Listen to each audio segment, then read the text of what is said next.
DNA analysis reveals the identity of a 19th century Connecticut vampire, a vampire found in the United States. Nicholas Conley Grudge reports, well, when we think of vampires, we image Bela Lugosi or a sparkling Robert Pattinson, but not so long ago, these vampires were serious business. Much like how a real-life werewolf terrorized France in the 1700s, the 1800s saw places like Rhode Island and Connecticut lose their peace and actually seem to lose their minds over what is now called the Great New England Vampire Panic. Lots of northern folk came down with consumption, that is tuberculosis, as we call it today. Back then, the spread of tuberculosis between family members was often blamed on something strange or weird, an undead, for example, or an unholy creature doing its evil deeds, its unholy things.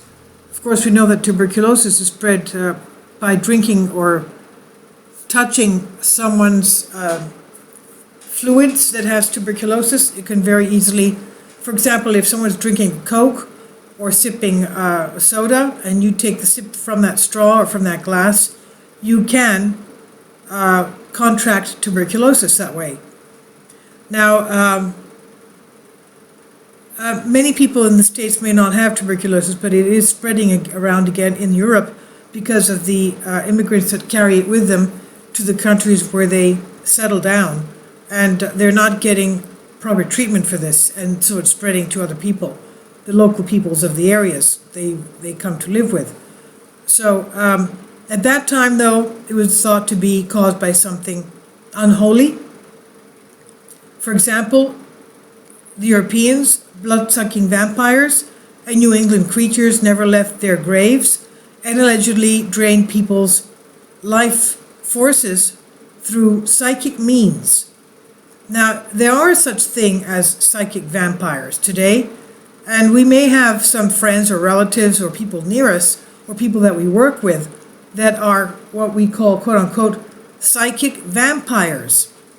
The priest in our church of St. Sozan was explaining this to me, that they are, for example, they are people in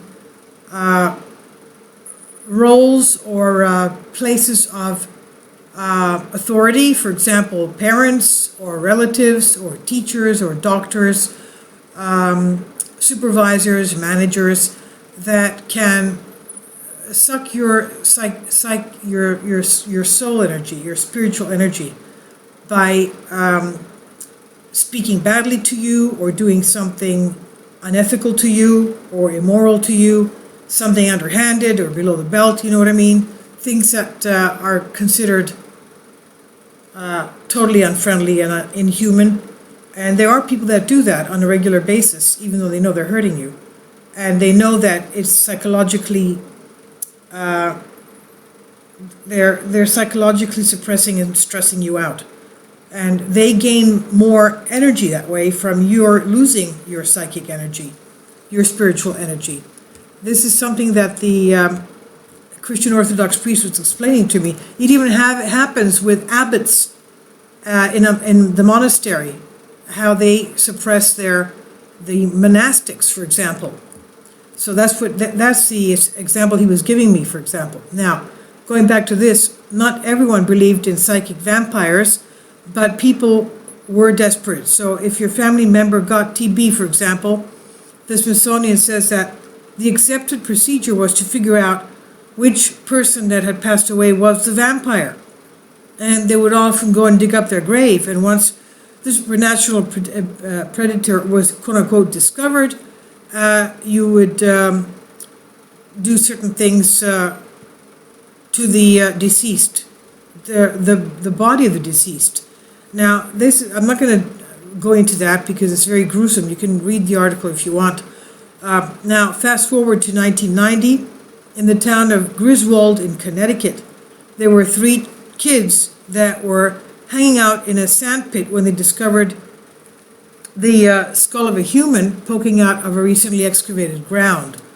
And it sounds like a Stephen King movie or something, but the discovery was uncovered and a slew of other graves came to sight, were revealed, and sure enough, one of the bodies found in a coffin mysteriously marked JB55 had a severed head and femurs arranged in a dreaded pirate flag position, according to Vampire Alert. So since then, the experts have tried to figure out just who JB55 was back in the 1990s. DNA analysis yielded no results, and technology has come a long way since then, and in 2019, Ars Technica reported that SNA International revisited this case and got some answers. By using Y chromosome DNA profiling, the Y chromosome we know is carried by men, and then checking the genetic markers against an online genealogy database, the researchers finally figured out that JB55 was John Barber, thus JB. John Barber, a 55-year-old laborer from Griswold.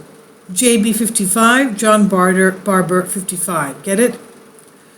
Now, further research showed that Barber had a son, Nathan, who died as a preteen, and sure enough, a nearby grave was labeled NB13. So now it's one thing when real-life people are accused of being actual monsters during their lifetime, but a whole other matter to wait until they're 6 feet under. Now, to be clear, John Barber was absolutely not a vampire. Most likely he died of tuberculosis himself and was only labeled as a vampire after that, since people often believe that consumption victims became consumption monsters. So while it's nice that this mystery is finally solved, don't blame this guy for the fact that his neighbors dug up and defaced his grave.